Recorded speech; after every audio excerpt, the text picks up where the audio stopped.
because everything is ready for production, but because agencies are now being asked to plan, modernize, experiment, and govern against quantum-related risks as well as opportunities. For vendors in the space, the challenge in this environment is understanding really where your technology actually fits inside the federal government's roadmap and how that translates into a realistic go-to-market strategy. Some parts of this market are tied to active mandates and operational architectures, while others sit squarely in research, development, and test, where experimentation, standard settings, and architectural definition happen years before production. So the goal of today's session is to really clarify that landscape, walk through the funding and legislative signals shaping FY26 and 27 priorities, and help you align your go-to-market motion to the mandates, architectures, and pathways that actually drive federal buying decisions. And we'll kick this whole thing off by really grounding this discussion in the current quantum landscape. So, Raphael, if you'll go to the next slide, please. But before we get started, I'll take just a minute and provide a quick overview of Marion Square for those of you who may not know us. So we're an advisory firm focused exclusively on helping technology companies succeed in government markets. I think what differentiates our work is that we really sit at the intersection of policy, budgets, acquisition pathways, and then most importantly, execution. We don't just help companies understand where government's going, we really help them translate that into practical, executable go-to-market strategies that align with how agencies actually buy. And we really work with companies in two critical points along their federal journey, right? One, companies that are entering the market for the first time and are trying to figure out, hey, where do we go? Where do we target? Those sorts of things.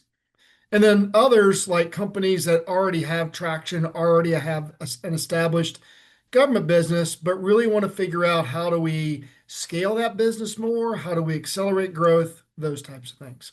So we've been a Carousel partner for a really long time, and we really design our work and the programs that we do to be executable so that the strategy we help you create really translates into actual pipeline and government contracts. So just a quick background on who we are.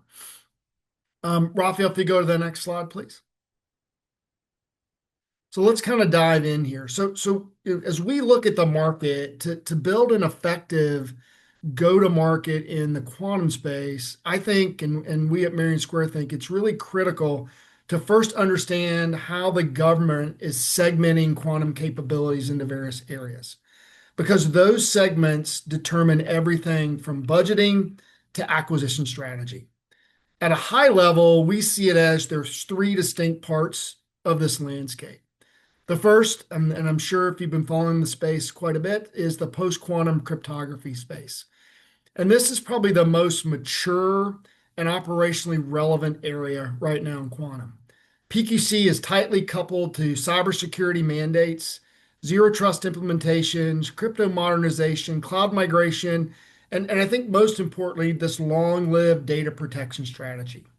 So agencies have really defined responsibilities here, from inventory classification, prioritization, and migration. And these activities are already being tied to funding through existing programs. And we'll talk about this in more detail. The second major area that we're seeing is quantum compute. And this remains really a research and development driven domain.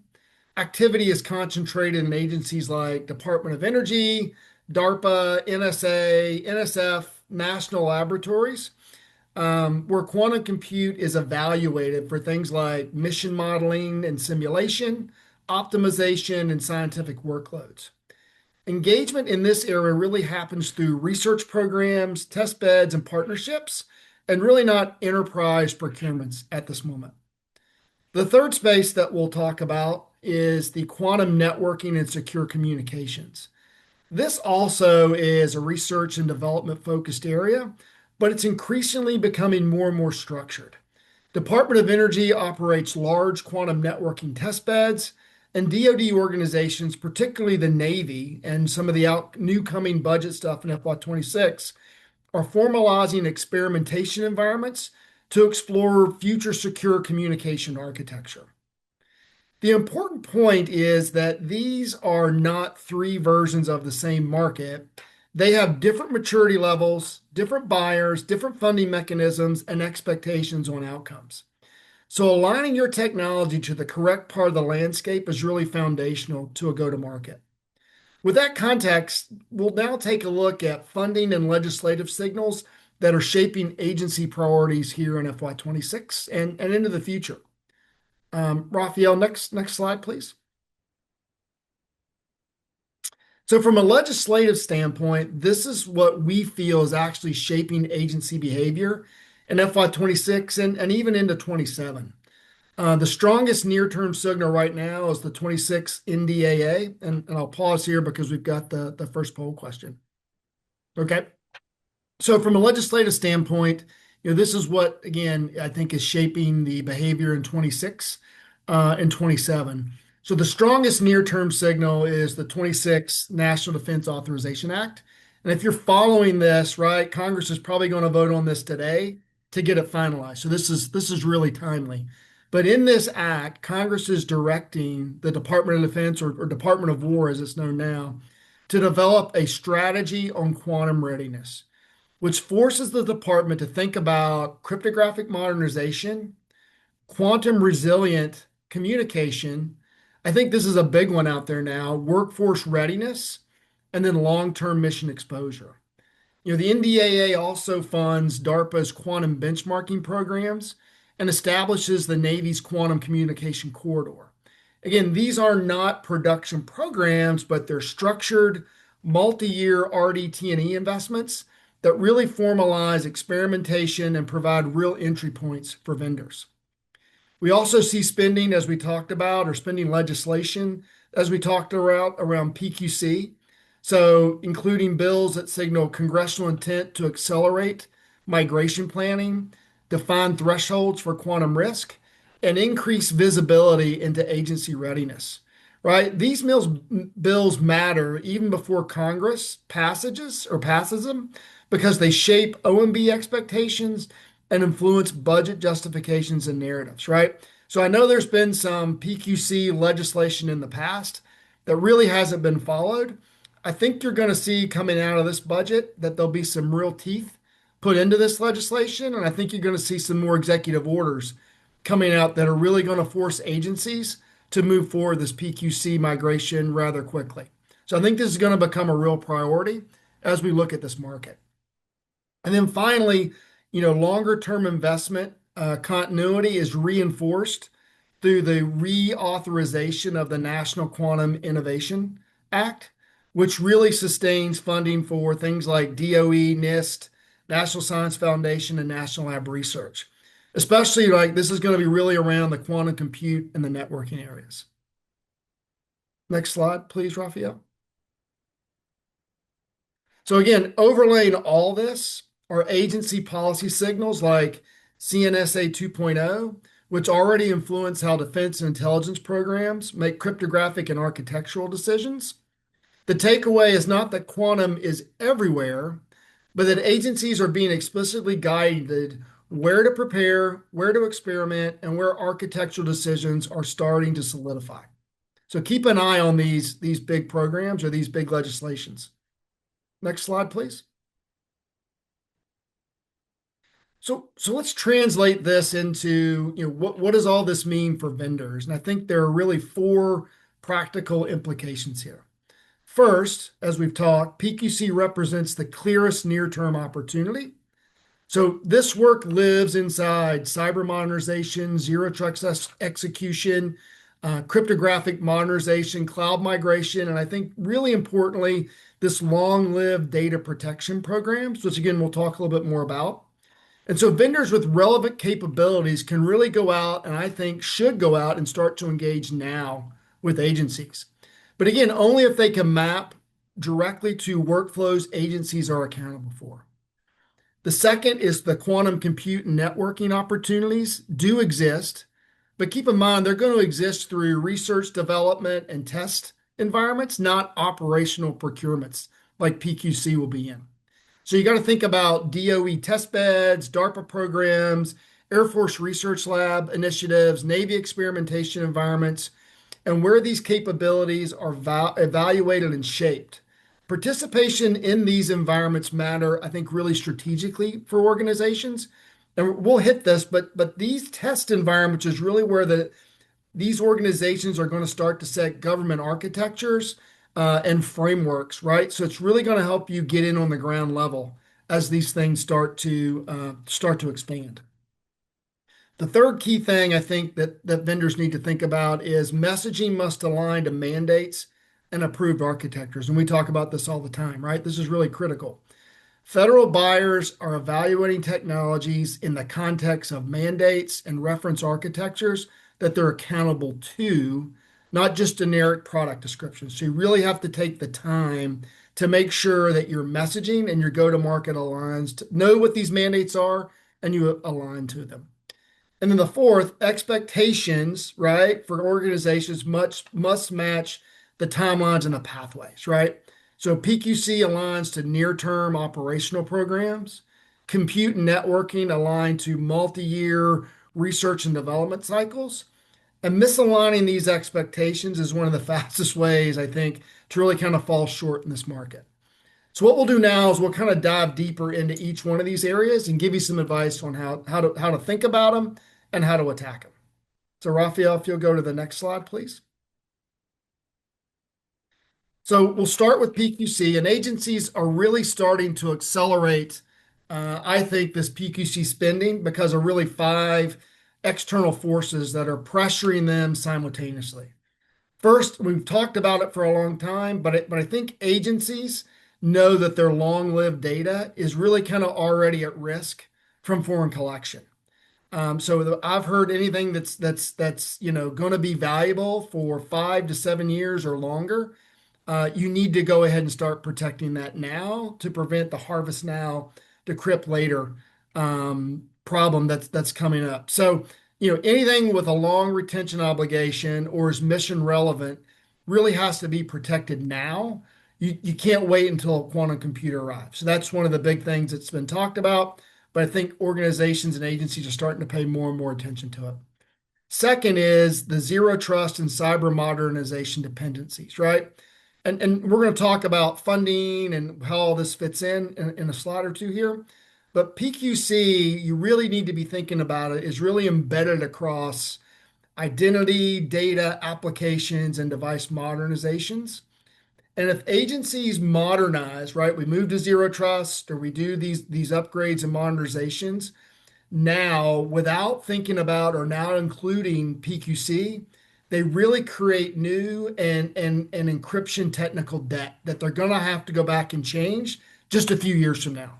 So as you go in and start talking to organizations and agencies about their zero trust plans or their cyber modernization plans, you really need to push the fact that PQC needs to be a part of that now. So again, they don't have to change it a year from now, 2 years from now, when all these mandates really hit. Cloud migration and application modernization. Again, every time an agency moves a workload into the cloud or modernizes an application, they must validate the cryptography stack. And then PQC really becomes part of the acceptance criteria for the modernization. Fourth is NSA and CNSA's 2.0 timelines. Even though this focuses on really national security systems, these requirements really ripple across Department of Defense and IC adjacent systems. Programs that interoperate with these NSS environments must align much earlier than the public really expects to these quantum mandates. And fifth is auditability and oversight, right? Agency IGs, the Government Accountability Office, Office of Management and Budget are now asking agencies to show what cryptography they have and where it kind of lives and how it's classified and what their migration plan is. And I think this creates real reporting pressure, which creates budget pressure, which ultimately turns into procurement activity.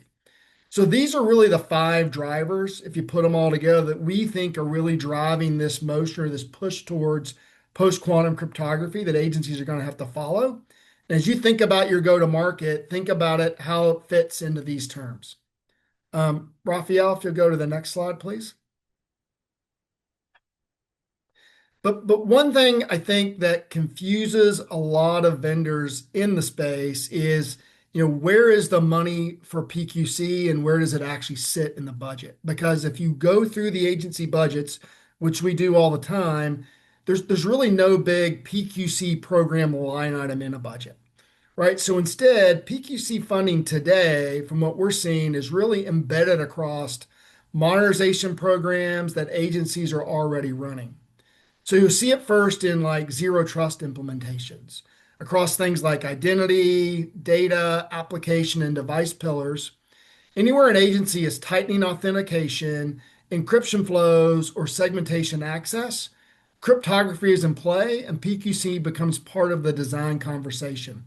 So you're in talking to agencies that are doing zero trust implementations.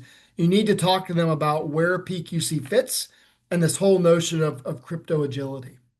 You also see it in cyber modernizations and CDM evolutions, right? They're starting to call for crypto inventory, classification, and remediation, right? All this fits into those existing workflows and task orders. Then there's cloud migration and enterprise architecture. So anytime an agency replatforms an application or deploys a new workload, they have to validate the crypto stack against their reference architecture and future state plans, right? PQC increasingly becomes part of this validation. So if you're looking at an agency and they're going through these programs, it may be a great opportunity for you to go in and talk about your PQC capabilities. Again, data protection and long-lived data programs are really another natural home for this. So think of areas that have like record retention requirements, archives, mission data stores with decades-long lifetimes are exactly where, as we talked earlier, harvest now to crypt later, risks show up, and PQC migration can be funded. So as you think about your go-to-market, think about those types of agencies and go in and have these conversations with them.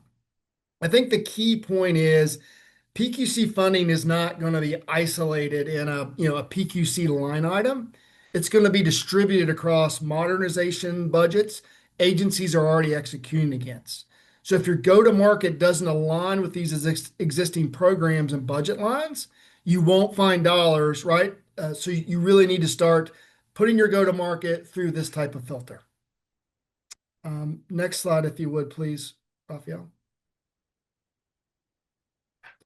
So up to this point, we've talked about PQC, which is tied to operational modernization. Now we're going to look at quantum compute, and that's a little different in how the government is engaging and spending in this space. Today, quantum compute in government is entirely driven through research, development, and experimentation. It's not an enterprise infrastructure market at this point, and agencies are not procuring quantum computers as production systems as of yet. The investment, however, in this space is real and significant, but it flows through RDT&E programs led by Department of Energy, DARPA, NASA, NSF, and the service laboratories. Now, these organizations are using quantum systems as part of broader scientific and mission-driven research. Things like material science, energy, grid modeling, climate simulation. We see a lot in the logistics optimization space and nuclear science. Access to this market happens through testbeds and research programs where quantum systems in many cases are evaluated alongside, and this is critical, high performance computing systems, right? High performance compute is really critical, and the ability to integrate into these systems is a priority for quantum compute companies. The government at this time, at least as we're seeing it, is not replacing classical systems with quantum computers. More, it's incorporating quantum capabilities into existing research environments to explore where they add value. So for commercial vendors, that means opportunity comes through participation, right? Aligning with specific programs, contributing to research objectives, integrating with existing environments, and demonstrating relevance inside of these ecosystems, not through traditional procurement motions. But keep in mind, right, there is real funding here, but success really depends on understanding which programs you fit into and how your technology contributes to their research and mission objectives. Next slide, if you would, please, Raphael. Quantum networking, on the other hand, is about how future secure communication architectures might actually work in operational environments. This market, like quantum computing, is not yet enterprise infrastructure market yet, and it's not a production deployment, but it's a strategically important RDT&E domain. The work here is being driven primarily by Navy, DARPA, Air Force Research Lab, and DOE. The objective is not to buy a finished network product. The objective in these situations is really to answer key architectural questions for the government and these agencies. How do quantum and classic networks coexist? What does key distribution look like at a distance? What are the performance limits of photonic and free space links? And how do you monitor, orchestrate, and secure these systems in real conditions? So a really good example of this that you're going to see come out in 26 is exactly where the Navy's quantum communication corridor fits. This corridor is not an operational program. Instead, it's a structured RDT&E environment designed to connect multiple nodes, test quantum secured networking communication concepts, and evaluate how those concepts might support future ship-to-ship and ship-to-shore communications. From a vendor's perspective, this matters because these environments really define future expectations. They establish assumptions around architecture, integration, key management, observability, and survivability that later production programs will inherit. Meaningful commercial engagement here does not come from selling a finished product. It comes from participating in these test beds, supporting experimentation, integrating with primes, and contributing capabilities to help answer real architectural and operational questions. So for vendors in the networking, photonics, secure communication, monitoring, orchestration, or crypto adjacent capabilities, this is how relevance is established long before procurement begins. A great example of this that I'll have you go take a look at is the company Sandbox AQ, which just the other day announced a large contract with the Department of War. This all flowed through an OTA contract back in 23, where they stood up a test bed and helped DoD start to test out how discovery and inventory was going to work. And then that actually led into a much larger contract. We can talk about that in greater detail offline if you'd like, but kind of look that up. And that really kind of shows the importance of a really great example of working in the research and development environment early on, and allows you to kind of set the stage and have an inside track for future contracts. Next slide, if you would, please. So, up to this point, we've made some important distinctions, right? PQC is moving through operational modernization programs, right? So they're spending real dollars there, program dollars there, while quantum compute and quantum networking are advancing through RDT&E types of programs. What's critical for vendors to understand is that RDT&E is not a placeholder. It is the market mechanism for these domains. This is how the government evaluates emerging technologies before they ever appear in a production program. RDT&E funding is where agencies test feasibility, measure performance, understand integration constraints, and determine whether a technology can realistically support future mission needs. This happens through some unique contracting mechanisms like BAAs, OTAs, service lab programs, and DOE lab funding. And it represents substantial recurring investment, not speculative or unfunded activity. I know we talk to some clients that say, oh, we're not really interested in these test programs. But if you really dig into them, they're really great ways to begin to get engaged with government. And they're really great ways to help set you up for future production or operationalized types of procurements. Again, I'll go back to Sandbox. They won their first contract through DISA that led to the larger DOW contract through an OTA. So just as important, these RDT&E environments, as I mentioned, are where architectural assumptions get set, standards begin to emerge, integration patterns are proven, and future acquisition requirements are shaped. So we always recommend our clients, if there's opportunities in this space, to pursue those things.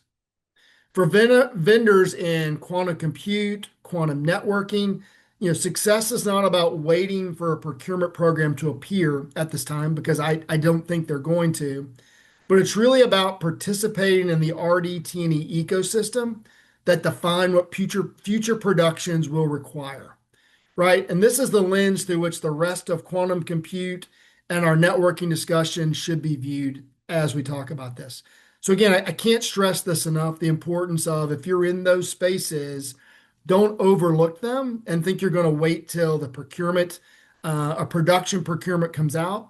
Really try to engage in these areas and really focus on them. It's going to be a competitive advantage for you in the future. Raphael, if you go to the next slide, please.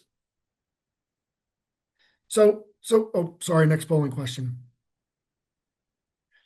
Yes, up to this point, we've talked about quantum compute and quantum networking as an RDT&E domain, but we haven't really explained what that actually means for vendors, right? So this RDT&E space can sometimes be confusing. But again, I think it's important because most companies approach government expecting a traditional sort of procurement motion. And if you're in the quantum compute and the quantum networking space today, that's really not going to happen. So in these areas, RDT&E is not a precursor to funding. It is actually the funded market. And again, as I can't stress this enough, this is where feasibility is tested, architectures are shaped, standards begin to form, and future acquisition requirements are defined.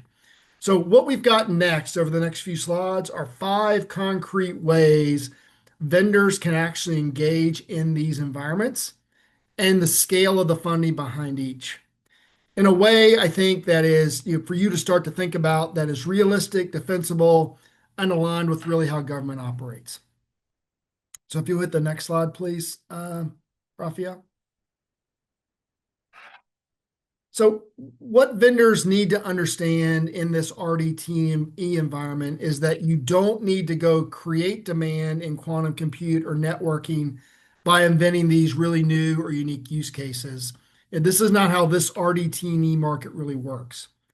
So how it works is every sort of meaningful quantum compute or networking effort that the government thinks is interesting probably already lives inside a funded RDT&E program with defined objectives, sponsors, and success criteria. The vendors in this space that really gain traction are the ones who align themselves to these existing efforts, right? They show how their technology helps a particular program office, a lab, or research sponsor answer the questions they're already accountable for, not hypothetical kind of future needs. So if you can point to a specific program and explain how you advance its objectives, you're aligned with that market. So you really need to go in, look at these RDT&E programs, and really build your go-to-market around the requirements that those programs have. Don't try to make things up or try to make things better. Just say, hey, we know you're trying to solve these problems. We would love to participate. Here's how we can participate, and here's what that would cost. And that's not, again, just for this quantum compute and quantum networking market. It's really for any RDT&E program you start to pursue across whatever technology. Next slide, please. So once alignment is clear, the next reality vendors need to understand is that RDT&E engagements are not informal or speculative. It's really executed through structured mechanisms that carry real funding, right? These mechanisms are well established. So we've talked about them, but they're new approaches or new contracting ways that you're going to have to get comfortable with. Things like broad agency announcements, OTAs, service lab programs, DOE national lab contracts, cooperative research agreements, and funded testbeds. This is where the government already spends at scale across quantum compute and networking. The funding's not theoretical, and it's not pilot only. It is recurring, competitive, and programmatic. So again, these are real opportunities with real funding behind them. And vendors that wait for a traditional procurement vehicle are simply waiting in the wrong place, especially for right now if you're in quantum computer networking. The work is already happening through these RDT&E pathways, and there's funding there to support that work today. Next slide, if you would, please. So one of the fastest ways we have seen to lose credibility in this RDT&E environment is to promote approach them like a traditional sales process. Again, don't think about agencies are buying products in these programs. What they really want to buy is evidence, right? They're trying to understand, what works, what doesn't work, where are the constraints, and what breaks under real world conditions, right? So they really care about things like benchmarks, data, integration realities, and repeatability, not really a feature list or roadmap. So how can you come in and help them answer these questions with your technology and capabilities? And so vendors that really succeed shift their posture in this environment entirely, right? They're really focused on showing results. They're really focused on sharing data and ideas, and they're able to really document, things like integration challenges and those types of things, and are willing to share that with government, right? The overall focus is, hey, how do we help government in these new areas reduce uncertainty and reduce risk for future procurements? And again, the upside for you is you're actually setting the standards and forming relationships with the government as you go about doing that. Next slide, if you would, please. Another reality vendors often underestimate is that most RDT&E programs are not executed by individual companies or agencies operating alone, right? So if you're going to pursue these things, you're going to be part of a broader team or an ecosystem. So these programs are typically executed, as I mentioned, through ecosystems. So, think national labs, FFRDCs, and other prime contractors who are going to be responsible for integration, validation, and reporting, right? So the FFRDC may have stood up the test bed. They may have hired another third-party system integrator or prime to kind of run the testing and do the reporting, and you're going to provide the technology to enable that, as an example. That's how you should think about this environment. And vendors that engage early inside these ecosystems, again, I can't stress it enough, gain a disproportionate advantage over their competition. They become part of the architecture. Their interfaces get used. Their assumptions get baked into future procurements. And this is how companies, I think, really quietly position themselves for long-term relevance. Again, not by winning a visible contract right out of the gate, because there are none at this moment, but by focusing on being present while the architectures are being created and defined and recorded for, again, future production deployments or for future production procurements. Next slide, please. The last point is about expectation setting, again, both internally and externally. And again, if you're a sales rep in this space or a market leader in this space at a company, I think setting the expectations are critical. RDT&E money or RDT&E funding can be meaningful, and in many cases, it can be very substantial. But its real value is not short-term revenue maximization. The real value is market shaping. This is where standards again begin to emerge, where performance expectations are established, where acquisition requirements take form, often, a year or more before a production program actually exists, right? So vendors that dismiss RDT&E as too early or non-core usually discover later, and normally it's too late then, that the market has already been defined without them. And the companies that really understand this treat RDT&E as a strategic position and not kind of a side activity that, oh yeah, maybe we'll do it if we have time, but really something to build a go-to-market around and focus on. Again, there'll be revenue there, but more importantly, I think it's going to help you shape that market and really help you shape those future procurements once they roll into production. So if you go to the next slide, please, Raphael. So I really want to, kind of close before we start to take questions here and really kind of tie this entire discussion together. And I don't know, Raphael, if you want to throw up the last polling question before I go through this. So again, just to kind of wrap up the discussion before we start to take questions. What we've shown you today is I think that quantum in government, one, is real. And it's exciting for me because I've been following the space for a few years, but it's not a single market, right?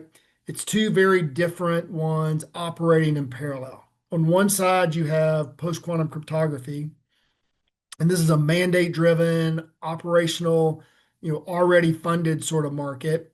But the thing to keep in mind, it's not through a single PQC line item in the budget, but you're going to find budget through things like zero trust programs, cyber modernization programs, cloud migration programs, and anybody that's got sort of long-lived data protection that they're trying to think about and they're trying to secure, right? And agencies are executing against those things right now. It's just a matter of how do you go position yourself within these programs to get the money. On the other side, you have quantum compute and quantum networking, and these aren't enterprise procurements at this moment. They're going to be in the future, but not at this moment. They're really RDT&E ecosystems. Again, where agencies are testing feasibility, shaping architectures, establishing standards. But the key is they're defining what the future production programs will eventually require, right? So this is a funding exercise, but more importantly, think of it as a shaping exercise. And again, I can't stress this enough. The biggest mistake we see vendors make is treating these as the same motion, or worse, pursuing the wrong one with the wrong expectations. Companies in this space, and really across government from a sales perspective, succeed when they understand a few key things, right? Where their technology actually fits, which buyers and programs really matter, which funding mechanisms apply, and what success looks like at each stage, right? And so the goal here is to align how government actually plans, funds, evaluates, and buys, and to move earlier and more deliberately than your competition.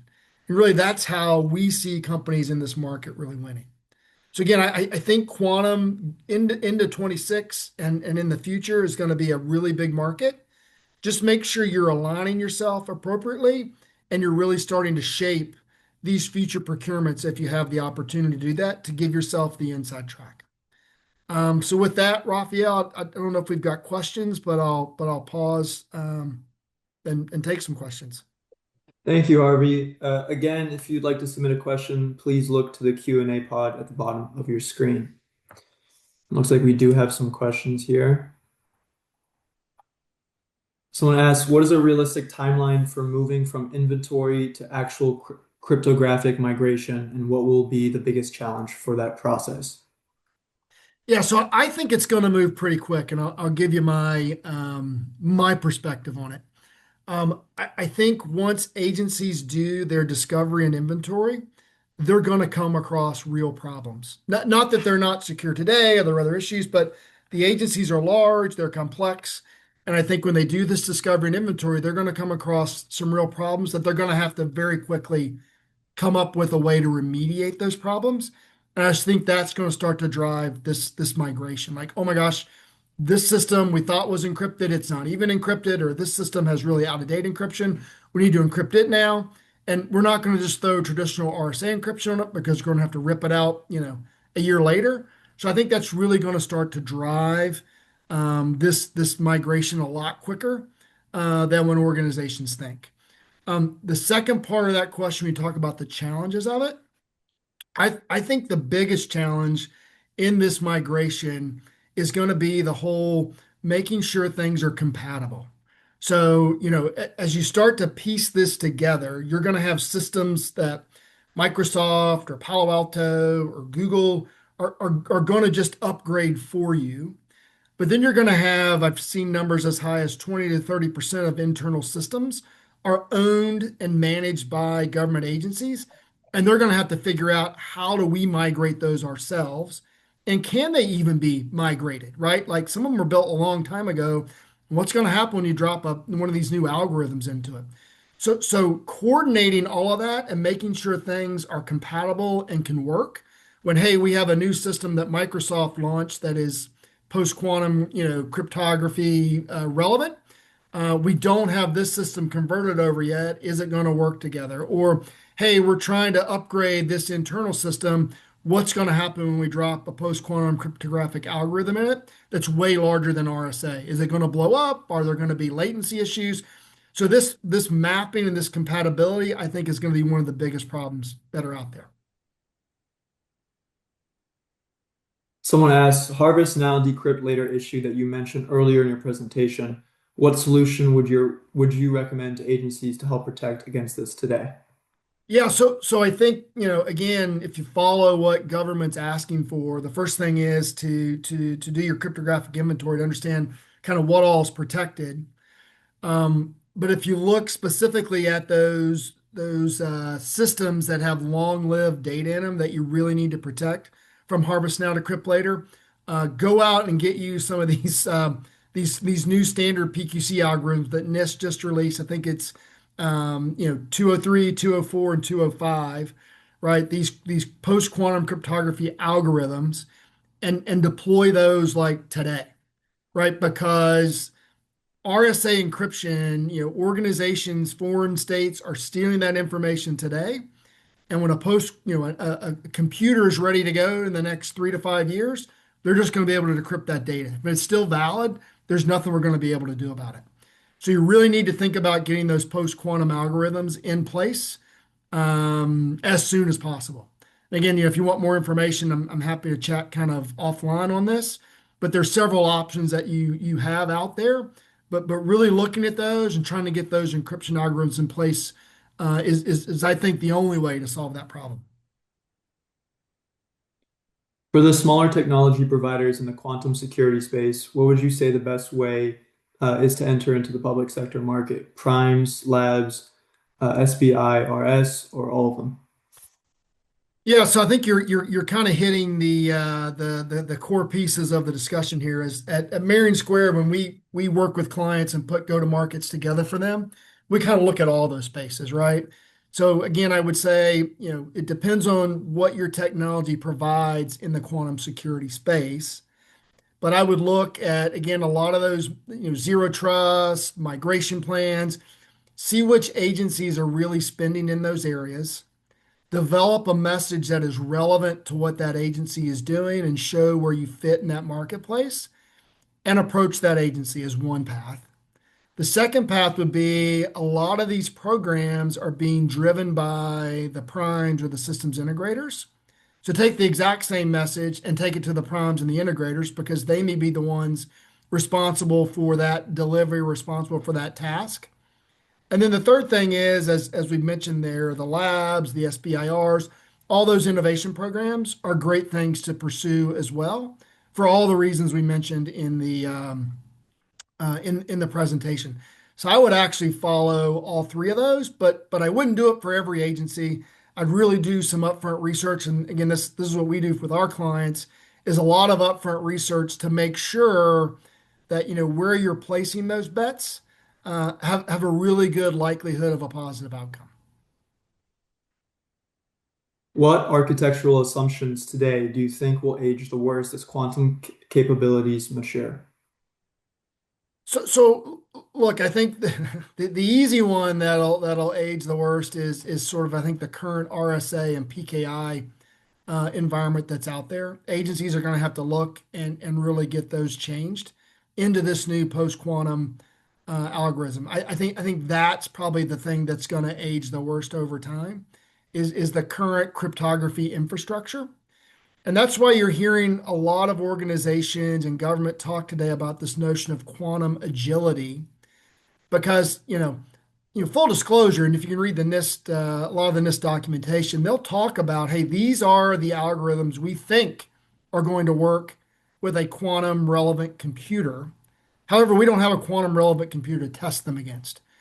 So, agencies are going to have to be ready really quick. Once a quantum computer comes out that can break RSA, they may have to change these algorithms, faster than what they're doing today.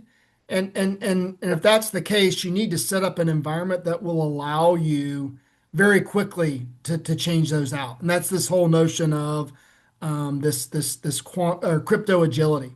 So I think again, the architectural assumptions around the current encryption environment, the PKI architecture that you have today, is probably the one that's going to age the worst, but it's the one everybody's focused on and wants to move to this, crypto agile type of solution. And again, happy to chat about this more offline if y'all want to reach out, but that's sort of my thoughts on the space. Someone asked, please talk about PQC development IPs based US based and not developed overseas by third parties as the CHIPS Act is cutting those ties. PQC development IP. So again, I think the big thing, and I think I understand the question, but if I don't, please follow up with me. But I think again, if you look at things like artificial intelligence, which is a national sort of security priority, and you look at PQC, I think the government is really going to place a emphasis on organizations that have American, U.S., if you will, roots, made in the U.S. Those sorts of things is I think where that question came from. And I would have to agree that probably those types of companies are going to get, U.S. based companies are going to get priority over foreign owned companies. And I would say companies from, China and North Korea, maybe even India and Iran, uh, are not going to get considered whatsoever. And someone asked, could Harvey please offer sample segmentation of the market by types of technology to help us understand what he means by see where your technology contributes to the research? Harvey, please offer sample segmentation of market types of technology. So I don't want I probably can't go into all of them here today, but whoever sent me that, if they want to reach out, I'm happy to kind of share some of the specific research we've done for some of our clients around the space. So if that's okay, Raphael, just maybe make a note of that, and I can circle back and share some of the Okay, specific research that we've done. will do. Understanding that PQC work is embedded in cloud migration, cyber resilience, and crypto agility contracts, is there any PQC work at all to be found in BAAs or OTAs? So I would tell you a year ago, 18 months ago, yes. In tracking the space, we've seen a few, but not as many as there were, right? I think one of the biggest ones that we saw around PQC and this migration was a BAA or an SBIR that the Navy put out around legacy systems that they have and really wanting to understand, hey, if you drop a post cryptography certified algorithm into those applications, what's the benchmark? What's going to happen to them? How are they going to be able to function? What are we going to do? So there are still some out there, but not as many as there were specifically focused around PQC, say 12 to 18 months ago. Someone asks, which agencies will move forward quickly in PQC? So it depends on how you define like PQC. If you're talking about, hey, we want to do our discovery and inventory, or you're talking about, hey, we're ready to migrate to the actual algorithms. If you're talking about, hey, what you're ready to migrate to the actual algorithms, from the conferences I've been at and the discussions that I've had, I know like Customs and Border Protection have already done their inventory and discovery.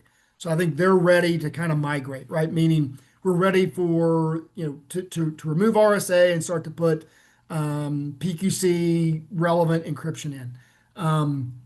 U.S. Postal Service. I mean, I was at the Quantum World Congress. They talked a lot about the fact that they're ready for these quantum encryption algorithms. And then I was at a conference over at Fort Bragg where certain sections of the Army have already said, hey, we've done our cryptographic algorithms or our cryptographic discovery and inventory. We're ready for the algorithms as well. So there are two or three agencies out there that I'm aware of that I think are ready to move pretty quickly into that space. I'm sure there are others, but that's just firsthand knowledge where I've heard folks actually say that. Someone asks, are the federal labs able to adapt their labs for assessing the human and machine team performance impacts? I would say yes that they are, but the caveat I would give, and remember as we were going through those slides, make sure as you pursue these labs that you're not coming up with what you think would be really interesting use cases and try to pursue it with the labs because the labs already have laid out, hey, this is what we're pursuing. These are the questions we're trying to answer. And so make sure you're aligning your go to market with how you can help them answer those specific questions. So, this human machine team performance impacts, if you can look in and find ones that are there, they'll fund them and they'll be able to assess it. But make sure you understand, kind of what they're looking for with your go to market. Someone asks, how will these coming changes align with the dynamic changing policy? Nothing seems solidified today. Yeah, so again, I go back to that notion I talked about of crypto agility. I think everything's going to have to fall into that space. Whereas the architectures you start to design and the architectures and the technology you start to implement cannot lock you into where you have to rip and replace everything out, right? The approach has to be, I think, an open approach, one that's able to very quickly bring in and drop in different solutions to solve different problems because I think you're right. This is really still a dynamic and fluid space, simply for the fact of one, it's new, and but two, as I mentioned, if you talk about post quantum cryptography specifically, we have an idea and we've tested and theorized about these algorithms, but until an actual quantum computer that can break RSA comes out, we really don't know 100% if they're going to work or not. Can you share what architect or infrastructure changes must happen in networking and communications? And if possible, please share who are implementing these changes now. So I've got some documentation on that as well. So maybe let's not cover that here, but if y'all want to follow up afterwards, happy to share that. In quotes, it says, deploy those algorithms today. What other consideration do organizations need to consider when adopting technology solutions that have NIAP requirements for implementing on NSS? How does a major network, cloud, platform, or hardware provider get their implementation certified? Where does FIPS 143 fit in when implementing FIPS 203, 206? Yeah, so maybe I can take them backwards. So the FIPS 140-3, so your FIPS algorithms have to be certified, right? I know some of the organizations that provide those, 203, 204, 205, those post cryptography algorithms. Some are certified and some aren't. I know one company out there, Safe Logic, actually has theirs already FIPS certified that they can share. So they're all going to end up having to be FIPS certified from that perspective. And again, I go back to, what other considerations do organizations need to consider when adopting these solutions? Again, you need, my biggest thing is, and others may have differing opinions, but my biggest thing is the compatibility piece of this, right? Is, you need to make sure that when you migrate, your system is still going to work. The last thing you want to do is, again, have an outside vendor migrate, you start to use that service, and it shuts your whole infrastructure down. I know I'm thinking doomsday and worst case scenario, but we've seen that happen in a lot of cases where an update doesn't go right, a patch isn't installed right, and everything starts to crash. So it's really taking a look at the enterprise, understanding which systems are going to be converting and when, and ensuring that all those systems are going to be compatible and things are going to continue to work. So I hope that answered the question. All right, and this will be our last question as we're running out of time. Again, if we did not get to your question, our team at Carahsoft will follow up with you after offline.